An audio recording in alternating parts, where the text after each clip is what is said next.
আজ বানাবো বাঙালির অত্যন্ত পছন্দের নলেন গুড়ের পায়েস খুব সহজে। প্রথমে 2 লিটার ফুল ফ্যাট মিল্ক নিয়েছি, যেটা গরম করতে বসিয়ে দিলাম। অপরদিকে একটা ফ্রাইং প্যানের মধ্যে বড় চামচের 1 চামচ ঘি, তাতে কিছু কাজু, বাদাম আর কিছু কিশমিশ। অনেকে না পায়েসে কিশমিশটা পছন্দ করেন না, সেক্ষেত্রে অ্যাভয়েড করতে পারেন।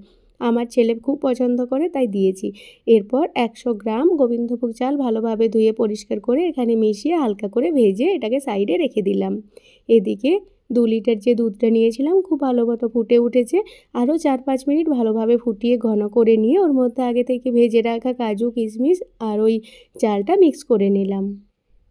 এরপর কন্টিনিউ নাড়াচাড়া করে দুধের মধ্যে ভালোভাবে চালটাকে সেদ্ধ করে নিতে হবে। যখন দেখব একটু ঘন হয়ে এসেছে কিন্তু চালটা এখনও সেদ্ধ হওয়া বাকি, তখন কিছুটা গরম জলের মধ্যে বড় চামচের 3 থেকে 4 চামচ গুঁড়ো দুধ মিক্স করে এর মধ্যে অ্যাড করে নেব।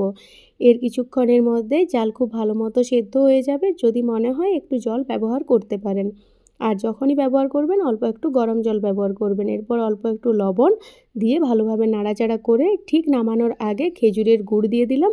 আর এখানে সামান্য অল্প আমি চিনির ব্যবহার করেছি। ভালোভাবে মিক্স করে নিয়ে ঠান্ডা হওয়ার পর যে ওপরে সরটা পড়েছিল সেটা ভালোভাবে মিক্স করে সার্ভিং বোলের মধ্যে এটাকে ঢেলে নিচ্ছি। পরিবেশন করার জন্য পায়েসের ওপরে অল্প একটু মিহি করে কাটা বাদাম ছড়িয়ে দিতে পারেন। এরপর ফ্রিজে প্রায় 1 ঘন্টা রেখে সার্ভ করবেন। দারুণ খেতে লাগে। টাটা।